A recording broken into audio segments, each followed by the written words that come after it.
Chapter 2 श्लोक number 57। यो सर्वत्र अनभिस्नेह तत् तत्प्राय शुभाशुभम न अभिनंदति न द्वेष्टि तस्य प्रज्ञा प्रतिष्ठिता।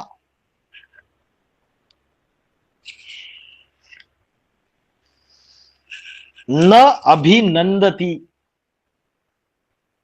अभिनंदति, अभिनंदति का अर्थ है आनंदित, आनंद।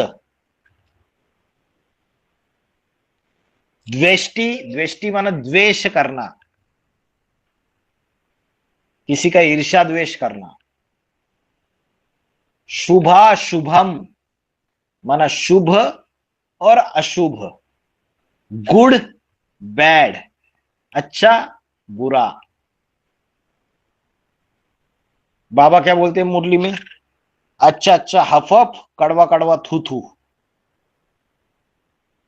जो अच्छा मिलता है हम उसको ग्रहण कर लेते हैं, थोड़ा सा कड़वा है तो थू थू कर देते हैं। तो जो स्थिर बुद्धि पुरुष रहेगा वो चाहे उसको गुड मिले चाहे बैड मिले, अच्छा मिले बुरा मिले, शुभ मिले अशुभ मिले, तो भी वो साक्षी दृष्टा रहता है, न्यूट्रल रहता है, न्यूट्रल साक्षी दृष्टा। न पूरा आनंदित होता है न अभिनंदती, न पूरा आनंदित होता है न द्वेष्टि, न द्वेष करता है। अभी कोई अशुभ चीज मिल गई है ना, जो अच्छी नहीं है, तो वो द्वेष भी नहीं करता है। और जो अच्छी चीजें मिली या शुभ चीजें मिली तो पूरी तरीके से आनंदित नहीं होता है।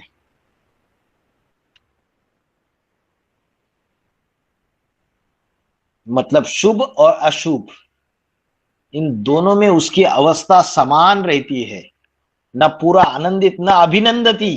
अभिनंदती माना आनंदित नहीं होता है, न द्वेष्टि न द्वेष करता है दुखी होकर। और क्या बोला?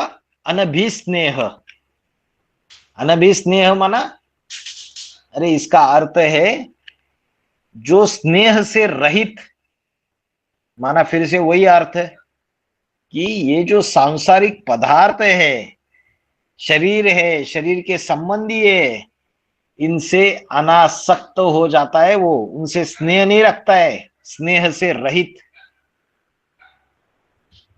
एक परमात्मा छोड़ के बाकी सभी से स्नेह हटा देता है, अनासक्त हो जाता है। लेकिन ब्राह्मण परिवार में क्या होता है? आपस में ही एक दूसरे में लटक पड़ते हैं। क्या होता है? आपस में एक दूसरे में लटक पड़ते हैं। रात को सोएंगे भी नहीं जल्दी, 10-10, 11-11, 12-12 बजे तक रस रस के बातें करते रहेंगे। जिसको दिल का दिलावर बनाया हुआ है, जिस देहधारी को, उससे रस रस से बातें करते रहेंगे, उसको अपना सारा दुखड़ा उसके सामने रोते रहेंगे। तो उसके लिए लागू होगी कि परमात्मा के सिवाय किसी के साथ स्नेह नहीं है। ब्राह्मण परिवार में तो आपस में ही लटक पड़े हैं, तो अवस्था बन पाएगी? फिर नहीं बन पाएगी। तो जो परमात्मा छोड़ के बाकी पदार्थ, देह के संबंधी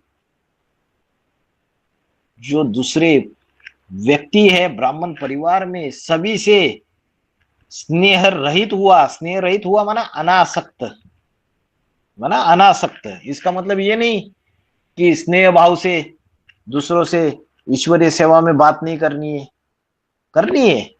ईश्वरीय सेवा करते वक्त एक दूसरे से संबंध संपर्क में भी आना पड़ता है, आना है, लेकिन अनासक्त होके आना है। अटैचमेंट नहीं होनी चाहिए, कोई स्वार्थ नहीं होना चाहिए। अरे हम इनसे कनेक्शन में आएंगे तो हमारी ये इच्छा पूरी हो जाएगी, हमारी ये अतृप्त इच्छाएं पूरी हो जाएगी, हमें ये फायदा मिल जाएगा। स्वार्थ युक्त संबंध संपर्क में आने के बाद स्वार्थ युक्त इच्छाएं आशाएं नहीं होनी चाहिए। तो सबके साथ रहते हुए डिटैच, न्यारा और सबका प्यारा ब्राह्मण परिवार का, कर्म भी करो और न्यारा। तुम बच्चों को घड़ी घड़ी साकारी, आकारी और निराकारी स्टेज का अभ्यास करना है।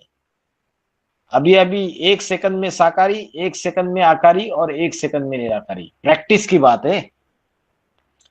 लेकिन हमेशा हम देहाभिमान में रहते, कर्म करते वक्त, संबंध संपर्क में आते वक्त बार बार देहाभिमान में रहेंगे तो दुर्गति में चले जाएंगे। तो यहां 3 प्रकार के लक्षण बताए।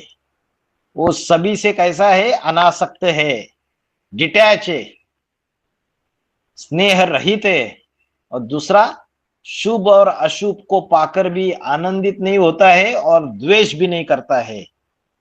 उसकी बुद्धि दृढ़ता पूर्वक स्थिर है, परफेक्ट पर्सनैलिटी है, परफेक्शन है उसके अंदर, ऑलराउंडर पाठधारी है, उसको बोलेंगे। बाप समान आत्मा है वो,